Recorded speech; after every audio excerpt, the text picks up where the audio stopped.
This is Jamie Drummond for Good Food Revolution. Today I'm harkening back to some of our very first broadcasts on Good Food Revolution and doing an audio podcast for the first time in a long time.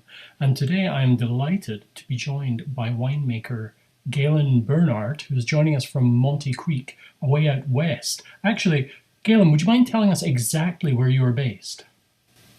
So we are in the South Thompson Valley, which is about 20 minutes east of Kamloops. For those more familiar with the Okanagan, the winery itself is about an hour from Verdun, which is right at the north end of Lake Okanagan. Okay, and how long have you been with Monte Creek? More or less since their inception. There was a bit of wine produced in 2013, 2014, but when I came along, the winery itself was still just a foundation.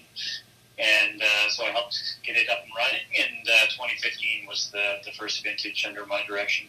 Okay, and how would you describe the wines that you make at Monte Creek? We're very much northern influenced. The South Thompson is a little bit cooler than the Okanagan. We can definitely see the same amount of heat at the peak of the growing season, if not hotter in many cases, just because we don't have that lake influence. But the growing season is a bit shorter, maybe a week on either end, and we get a big diurnal influence here as well. We get quite a bit cooler nights as well. So certainly, acid-driven and more elegant styling is kind of where we're headed, at least with fruit from our own vineyards. And how big are your vineyard plantings out there? We've got 3 properties now, 2 here in the South Thompson and another right in Karamias in the Smoky Valley. The biggest vineyards so far is on the winery property on the south side of the South Thompson River. And it's a 900-acre property, and about 300 of that is arable land. But we've got roughly 60 acres planted. Another 20 acres that are Lionshead Vineyard on the north side of the river, directly across the river from the winery. And then we've got 100 acres down in Karamias, of which about 35 is planted so far. So all told, not all of it is fully in production yet. Certainly our Karamias property is the newest, but we're a little bit over 100 acres at this point. Right. You have an interesting selection of grapes as well. We do, yeah. Again, we've got quite a different climate from the Okanagan and Smoky. So in the Smoky, we've got maybe some more traditional varieties planted, primarily Riesling, Pinot Noir, Chardonnay.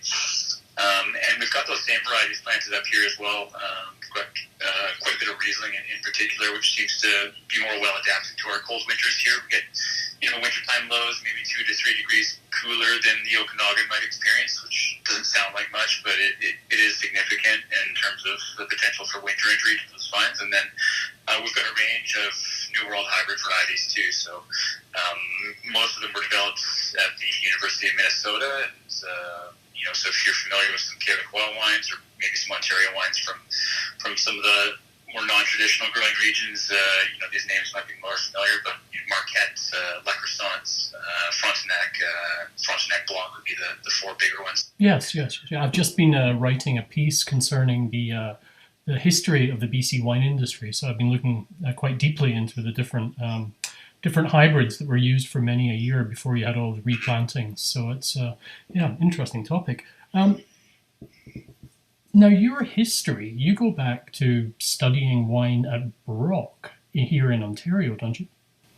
I do, yeah. I kind of fell into wine a little bit. I did my undergrad with completely different plans, and then decided to go in a different direction. And I've been working in restaurants since I was about 14 years old, and so I developed a bit of a passion for food and wine. And you're meeting wine agents and touring wineries and all that sort of thing. And at some point, it kind of struck me that I should probably do something with my science degree, and winemaking seemed like a good path and a good opportunity to use the degree. So I went back and did the Brock program in 2000, I guess about 10 years ago now, and haven't really looked back since.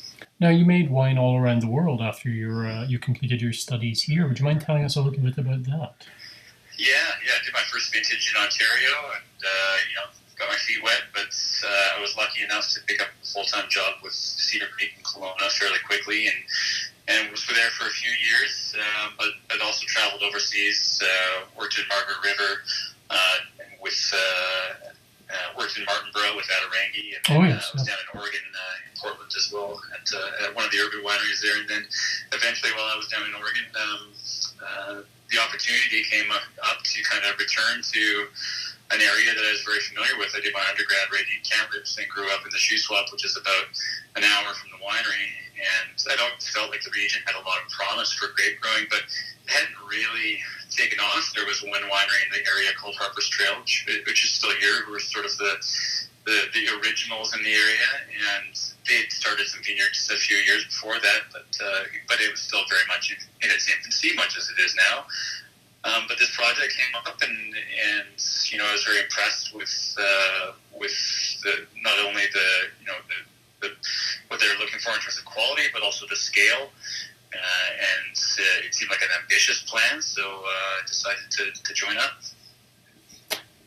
Now, 2020 has been quite a year for people all over the globe, but speaking specifically about your winery, how was the harvest? Yeah, we were quite lucky. From a COVID perspective, we do bring in seasonal agricultural workers, and we were lucky to get them in time before the worst of the pandemic hit and a lot of borders closed. And I know that a lot of wineries suffered in terms of getting labor this year. So we were lucky in terms of having the right amount of workers this year, and so our vineyard operations actually went quite smoothly.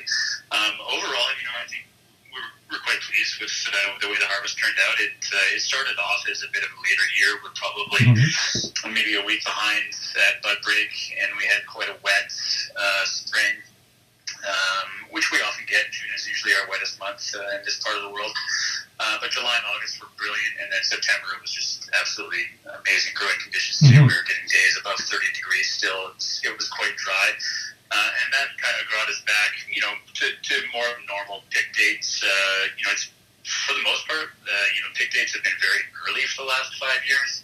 I think people are sort of getting used to that. But when I first started in the wine industry in BC, it was almost unheard of to be picking before October, unless you were talking about sparkling or some very, some Pinot Gris in a very hot spot or something like that. So, but all of a sudden, people were talking about picking in August for these last 5 years. So it's just, it was quite bizarre. So this year was a little bit more of a return to normalcy, if you will, if there is such a thing. I'm not overly familiar with your particular region. So what are the greatest challenges in any one vintage to grape growing? Yeah, it's always winter injury for us. Not so much with the hybrid varieties; they're very tolerant, of course. But it's for any of the vinifera, it's winter injury, and it doesn't take much. I mean, last year was a very mild winter, except for we had one brief spell in January where we had 3 days that hit one day that hit minus 25, and that was significant enough to cause quite a bit of bud damage in places. And so we're slowly adapting our viticulture. We've been trialing a lot of new techniques, and a lot of it is just trying to make sure the vines are as healthy and as strong as possible. And so that might be different cover crops or compost applications or what have you. But we've also started to bury our vines in the winter, much like regions of Quebec do too, which has its own challenges and is very labor intensive. But it's better than losing the vines, of course. Have you ever experimented with any of those thermal blankets that we're seeing all over the place now? Yeah, we'd like to trial some. They're not as common out here. I know that Ontario and Brock they did a lot of research into them, and I know that people have had good success. That they're certainly an investment from a cost perspective. Yeah. But I know people have good success with them, and so I think we're certainly gonna check them out and see if that's that's something that seems to work for us, anyways. Now, when you go into the winery and look into your tanks and barrels, are there any specific varieties that are doing very well from this 2020 vintage? For the most part, I would say stuff that was picked a little bit earlier. We had quite a bit of rain in October, about twice as much as normal, and I'm not seeing a ton of dilution in flavors, but certainly things that were picked a bit earlier was good. We had about 95% of our fruit off before we had a big snowstorm right at the last week of October, which basically encompassed all of the southern half of BC. All of the Okanagan got hit too, so you wanted to make sure you had all of your fruit, or at least the good chunk of it in before that hit. But Pinot Noir and Chardonnay, which came in a bit earlier, are looking really good this year. And I think it's funny because it was a year where sugars were not climbing. I think one of the things in BC that is always is one of the biggest challenges for the region as a whole is it is very hot here in the summertime, and we often get sugar ripeness that's fat. It outpaces the phenolic flavor ripeness, and so you often end up with a little bit higher alcohols than you otherwise might like because you're waiting for those skins and seeds and flavors to catch up. And this year it wasn't like that. The sugars really sort of stalled out a little bit, but at the same time we were seeing just really impressive seed ripeness. And so even varieties like Cab Franc, which ripened quite a bit later, we were seeing 22 and a half bricks, but very brown seeds. And so, for me, I'm trying to make more elegant, acid-driven wines. That was a real highlight for me. I found that quite exciting. We're able to make something with moderate alcohol and retaining its elegance, but still has that phenolic ripeness. As you well know, out here in Ontario, we have a fair bit of disease pressure, particularly with Pinot. How is your disease pressure out there? This year was pretty good. Much like the Similkameen Valley, the South Thompson Valley is more or less an east-west valley. Mm-hmm. And so we get more airflow from the jet stream coming through than the Okanagan does. And so typically we have, even though the Okanagan's not a particularly humid environment anyways, we get even lower humidities because we have that constant bit of wind sort of moving through. And that can have its drawbacks. I mean, it can affect flowering if it's particularly strong around that time. And reduce crop load, but at the same time, the microclimate within the canopy always stays pretty low humidity. So I mean, I think this year we got away with probably 4 or 5 sprays at the most, and we really didn't have any mildew issues this year. Right, and I read that you're working towards an organic certification of the winery. We are, yeah. We just, we've stopped applying organic substances as of last year. But we've started the certification process for 2 of our vineyards, and we'll move on to our Carignan vineyard likely next year. It is a 3-year process, of course, but as you're transitioning, you're following the organic protocols to a T. It's just you're not quite certified yet. Yeah. How much of a challenge is it to convert to organic like that? If your vineyards are more mature, I think it becomes easier. The hardest part is for young vines that people find is getting away from herbicides for weed suppression. Right. We haven't used herbicides in our own vineyards in probably 3 years, maybe 4 years. So we've gotten away from that anyways. It does take a lot of hand labor if there's young vines because you can't use mechanical things like grape hose and finger leaders. But if your vineyards are a bit more mature and you can get away from that, then that's really helpful. And a lot of it is just ensuring that you're keeping your vines in balance, and so that might be hanging the right crop load to make sure your canopies don't get too large or too small, or making sure your pruning is on point. And we're pretty lucky. We've had the same crews coming back for some of these guys have been with us for quite a few years now, and so they've got quite a bit of experience as far as that goes, and they're really starting to understand the vineyard in conjunction with our vineyard manager and myself. Well, I was lucky enough to get a couple of bottles of your wine. I wrote about the Hands Up Red. Actually, after writing about hybrids, I was actually kind of craving a little bit of hybrid action in my wine. So I really enjoyed the Hands Up Red. I just thought it was and great value for money as well. And we also have the Monte Creek Cab Merlot here right now, which is. Would you mind speaking about that, because that's something I've not written about as of yet? Yeah, so the Hands Up Red is our entry level. We've got 2 blends as our entry level. We've got a white as well, and the white is nearly completely hybrid varieties here from the South Thompson, and the red is Frontenac Noir, and then we do blend in some Merlot and depending on the vintage, perhaps a bit of Cabernet Sauvignon or a bit of Cabernet Franc, and the hybrids, they always deliver on aromatics. Mm-hmm. They've got a lot of intensity to them.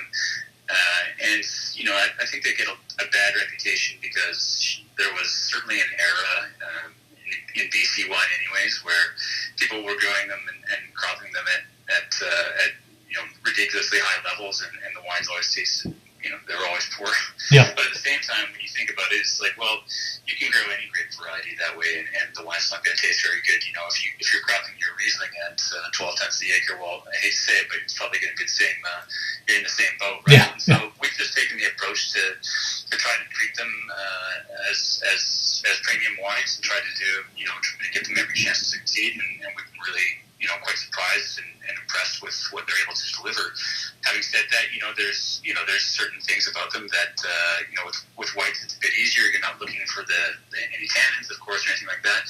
The reds with the hybrid varieties, they don't have a ton of body or structure to them, and so that's why we'll blend in the Merlot or a bit of Cab, just give it a bit more mouthfeel and structure to the wine. Do you have a favorite hybrid that you like playing about with? Yeah, actually, there's one called La Croissant, which I enjoy working with.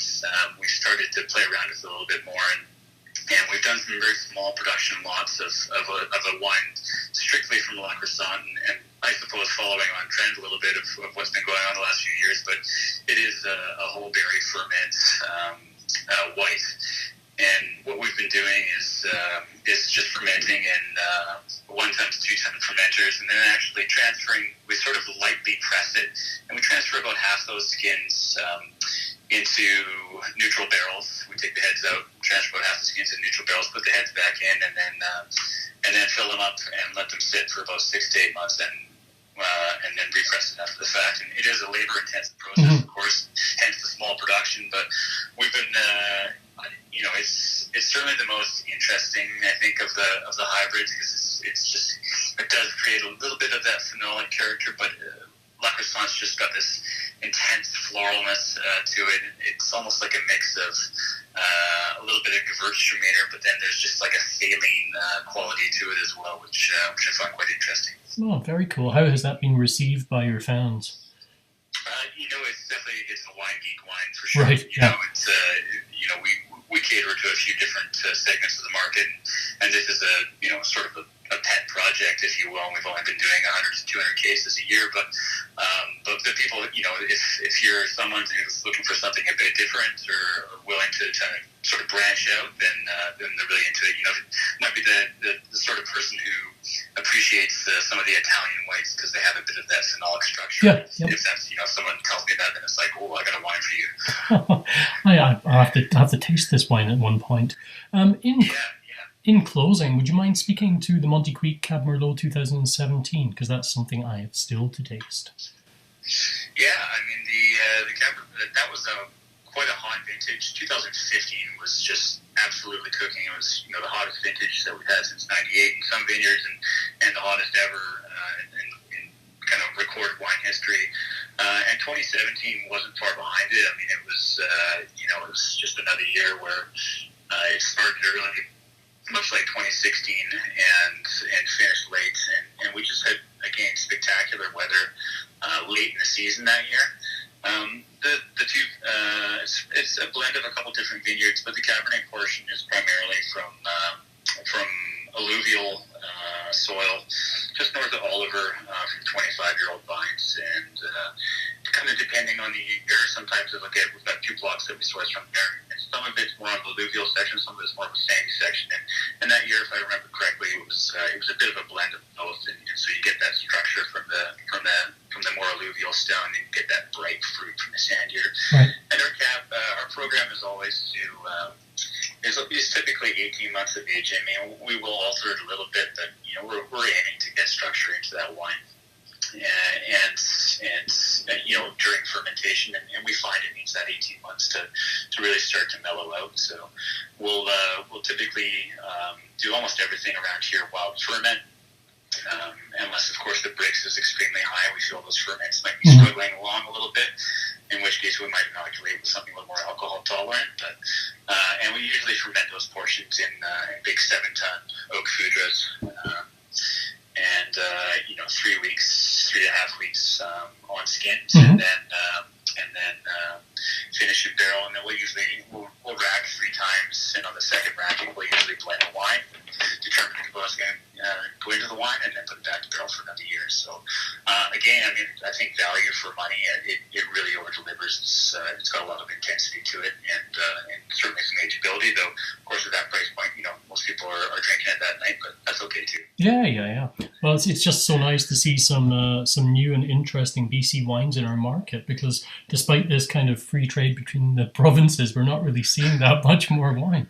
It's crazy. No, I know. It seems like we haven't gained a lot of traction as far as that goes. But again, it goes both ways. I know plenty of our Monte Creek wineries I'd love to see more about here too. Well, thank you very much for joining us today at Good Food Revolution. Really appreciate your time, and hopefully we can catch up again in the future over a glass of wine. Absolutely. Thanks, Jerry. Excellent. Thank you very much.